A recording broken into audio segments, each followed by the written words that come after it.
নমস্কার, বড়দের প্রণাম, ছোটদের ভালোবাসা জানিয়ে আজকে নতুন একটা ব্লগ শেয়ার করছি। আর তোমাদের সবাইকে স্বাগত সুজাতার সংসারে। আশা করি তোমরা অনেক অনেক ভালো আছো, আমিও ভালো আছি রোজগার মতো। আজকেও নতুন একটা ব্লগ নিয়ে তোমাদের সামনে এসেছি। তোমরা স্কিপ না করে প্রথম থেকে দেখা শুরু করো। আর যদি কোনো অংশ ভালো লেগে থাকে প্লিজ একটা লাইক কমেন্ট করতে ভুলো না। তাহলে প্রথমে তো তোমরা আমার গোপাল ঠাকুরকে দর্শন করলে, যেহেতু আমার সকালে স্নান হয়ে গেছে। আমি প্রত্যেকদিন সকালে স্নান করি, কেন বাচ্চাদের স্কুল আছে।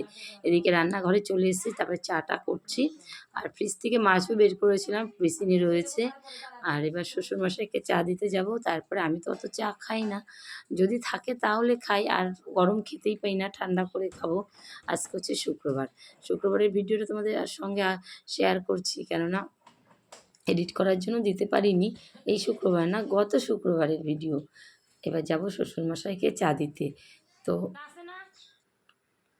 তারপরে এই যে রান্নাবান্না করছিলাম, করতে করতে মেয়েকে পড়াচ্ছিলাম বলে পুরোর কী করলাম সেগুলো আর শেয়ার করতে পারিনি। তার জন্য মাছের ঝোলটা হচ্ছিল, তখন ফটোশ্যুট করে তোমাদের সাথে শেয়ার করছি। কেননা বলো তো, মেয়েকে সকাল সকাল বেলা রান্না করতে করতে পড়াই, সে হয়ে ওঠে না ভিডিও করা। সেই কারণে এ টু জেড করতে পারি না, বুঝতেই পারছো। একা একা সমস্ত কিছু করতে হয় আমাকে, কোনো হেল্পিং হ্যান্ড নেই ক্যামেরা ধরার। সেই জন্য অনেকের এনি টাইম থাকে, তারা খুব সুন্দর করে। আমরা চেষ্টা করি আমাদের মতন করে, জানি না কতটা ভালো হয়, কেমন হয় তোমরা কিন্তু কমেন্ট করে জানিও। তারপরে রান্নাবান্না কমপ্লিট করে আমি চলে এলাম বাসন মাজতে। রান্না বলতে ডাল ছিল আগের দিনের, আর একটু ঢ্যাঁড়স আলু ভাজা করেছি, আর একটা তরকারি করেছি, আর মাছের ঝোল। আর আমার তো চাটনি থাকেই, শ্বশুরমশাইয়ের জন্য আমরা টক, উনি খায়, আমরা অত টক ফক খাই না, মাছের ঝোল দিয়ে হয়ে যাবে। তারপরে বাসন রান্না করে যে বাসনগুলো বেরিয়েছিল সেগুলো মেজে নিচ্ছি।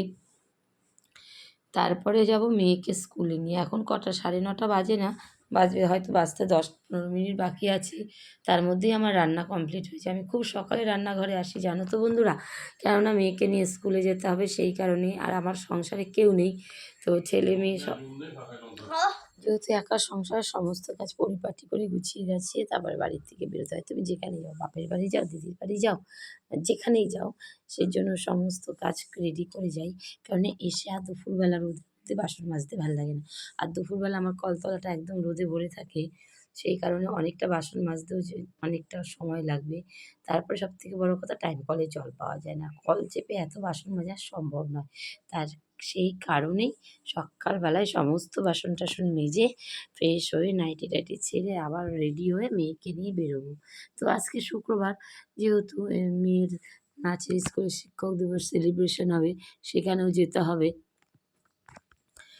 সেই কারণে আরও তারা 3টে 3:30-র মধ্যে বেরোতে হবে। তো স্কুল থেকে 2:10-5-এ ঢুকবো। তারপরে এসে খাওয়া দাওয়া সমস্ত কাজ টাজ সেরে একদম ফ্রি হয়ে তারপরে যাব মেয়ের নাচের স্কুলে। সেই কারণে যতটা সম্ভব কাজ এগিয়ে থুয়ে যাই, নইলে পরে এসে অনেকটা দেরি হয়ে যাবে বাচ্চাদের খাবার দাবার দিতে। তারপরে নিজে খেয়ে রেডি হয়ে ফ্রেশ হয়ে বেরোতে গেলে অনেক দেরি হবে। আর টাইম কলের জলের বাসন মাজা তো মজাই আলাদা, কেননা কল চাপতে হয় না, কল চেপে কাজ করতে গেলে ভীষণ অসুবিধা। এদিকে চলে এসেছি মেয়ের নাচের ক্লাসে, শিক্ষক দিবস সেলিব্রেশন হবে সেটা। এই যে সব আন্টি ওদেরকে গিফট দিল। আর ওই যে প্রথমে এই দিকের দিকে প্রথমে বাঁ সাইডের প্রথমে আমার মেয়ে, আর ওই দিকে ওর সব বান্ধবীরা, ওরা হচ্ছে এবার প্রথম পরীক্ষা দেবে, সেই গ্রুপের বাচ্চারা।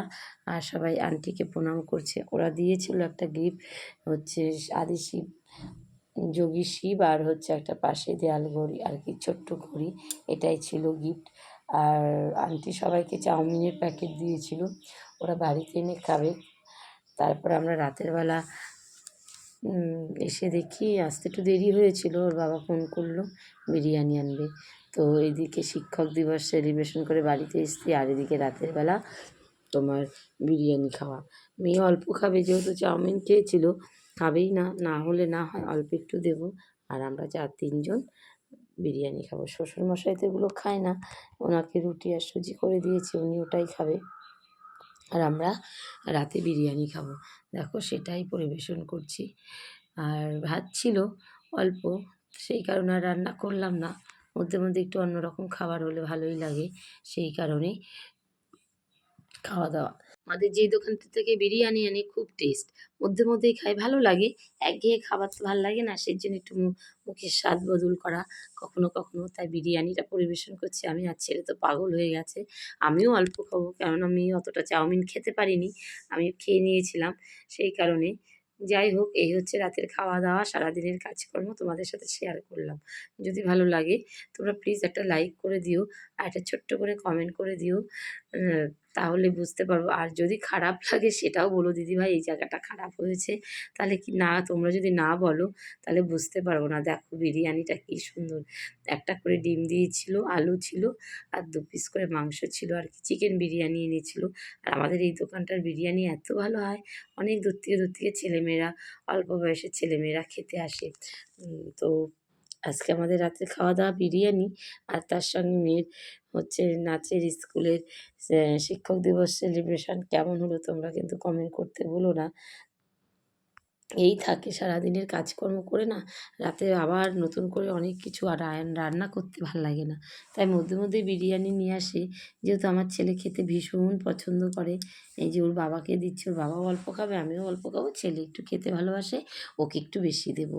আর মেয়ে তো নামমাত্রা খাবে, হয়তো একটু ডিমটা খেলো আর শসা পেঁয়াজ খেয়ে পেট ভরে গেল। মেয়ে আমার একদম খেতে পারে না। খাওয়া-দাওয়া একদম কমা। যাই হোক আমার রাতে খাওয়া-দাওয়াটা আমার বাড়া হয়ে গেল। এখন খেতে যাবো। ওপরেই বসে খাবো এসিতে। আর রান্নাঘরে তো ভীষণ গরম। গত সপ্তাহে খুব গরম পড়েছিল সেই কারণে ওই যে ছোট্ট থালাটা ওইটা হচ্ছে মেয়ের।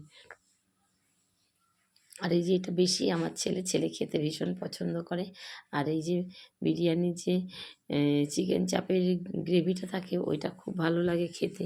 তাই ছেলে ওইটা খেতে ভীষণ পছন্দ করে সেই কারণে ওকে দেওয়া হয়েছে। আর দেখো আমার রান্নাঘরে লাইটটা না বেশি জোরালো না। তাই জন্য ওর ব্রাইটনেসটা কম। তোমরা একটু কষ্ট করে মানিয়ে নিও। আর যখন যেমন তখন তেমন পরিস্থিতিতে থাকতে হয় সেইটাই হচ্ছে অবস্থা। সবসময় এই যে ভালো থাকবে, যখন ভালো হওয়ার সময় হবে অবশ্যই ভালো হবে জীবনে। এখন যেমন আছে সেটাকেই মেনে নিতে হয়, সেটাই নিচ্ছি। আমি একা নয়, অনেকেই তাই করে। পরিস্থিতি বুঝে, অবস্থা বুঝে ব্যবস্থা বলে না সেটা। এই যে আজকের মতো ভিডিওটা এখানে রাখছি। তোমরা অনেক, অনেক ভালো থেকো, সুস্থ থেকো, সাবধানে থেকো। Bye, by.